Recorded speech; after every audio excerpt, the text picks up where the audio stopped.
নমস্কার আমার প্রিয় ছাত্রছাত্রীরা, তোমরা সকলে কেমন আছো? আশা করছি তোমরা সকলে ভালো আছো। দেখো, আমি আজকে ক্লাস 9-এ সূচক অধ্যায়ের একটা অঙ্ক টুকে রেখেছি।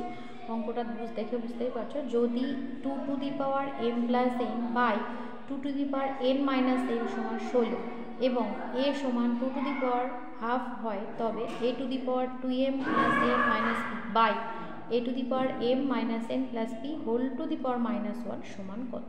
তো এই অঙ্কটা করতে গেলে যে সূত্র প্রয়োগ হবে সূচকে, সেই সূত্রটা আমি তোমাদের প্রথমে বলে দিই।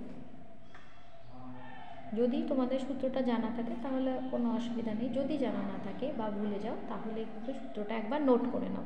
তো a to the power m by a to the power n সমান কত হবে? মানে যদি বেসটা একই থাকে, পাওয়ারটা আলাদা থাকে এবং বাই থাকে বা ভাগ থাকে, তাহলে পাওয়ারটা মাইনাস হবে।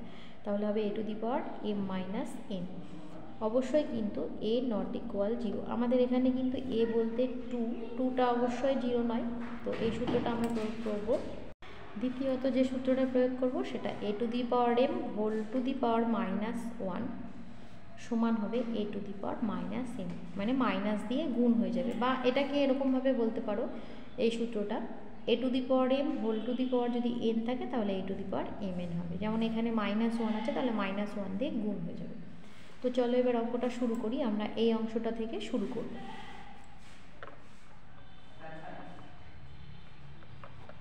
আমার দেওয়া আছে 2 to the power m plus n by 2 to the power n minus n সমান 16 দেওয়া আছে। তো বা লিখলাম।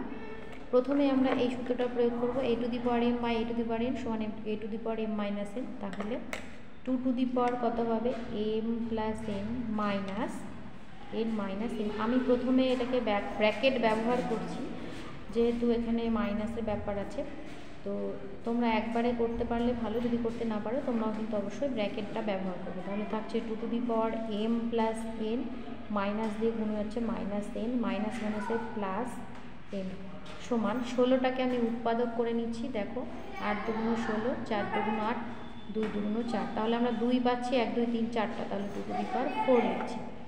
বা এখানে n কেটে গেল, 2 টু দি পাওয়ার 2m থাকছে সমান 2 টু দি পাওয়ার 4 থাকছে। দেখো বেসগুলো একই, তাহলে পাওয়ারগুলো সমান হবে, অর্থাৎ 2m সমান 4 হবে।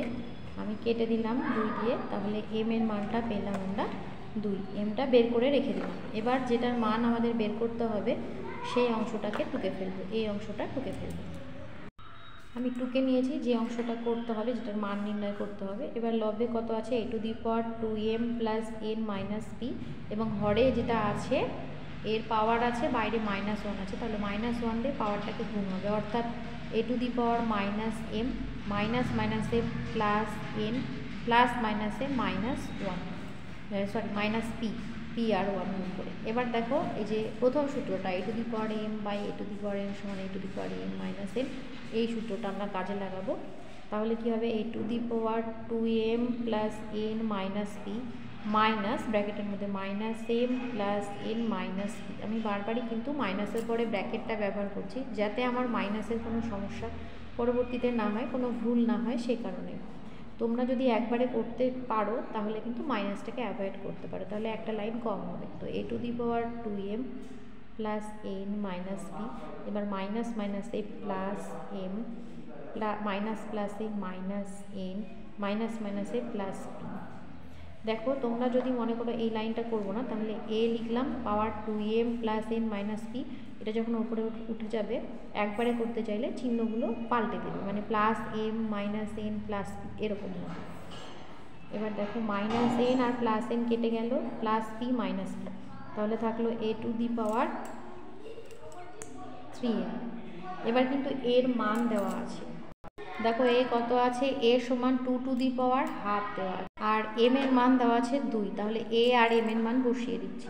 প্রথমে আমরা m এর মান বসাচ্ছি, a to the power 3 into 2, মানে a টু দি পাওয়ার, এটা হয়ে গেল। এবার এর মান বসাচ্ছি 2 টু দি পাওয়ার হাফ, তার পাওয়ারটা 3 ইন্টু 2। তাহলে এবার আবার এই হাফ আর 2 কাটাকাটি হয়ে যাবে, তাহলে 2 এর কিউব, মানে 2 দুগুণ 4, 4 দুগুণ 8 হচ্ছে অ্যান্সার। তাহলে দেখো খুবই সহজ অঙ্কটা, কোনো কষ্ট নেই। তো কেমন লাগলো ক্লাসটি অবশ্যই কিন্তু কমেন্ট করে জানিও। যদি ভালো লেগে থাকে অবশ্যই লাইক শেয়ার করতে ভুলো না। খুব ভালো থেকো, সুস্থ থেকো। নেক্সট ক্লাসে আবার নতুন কোনো অঙ্ক নিয়ে হাজির হব। ধন্যবাদ।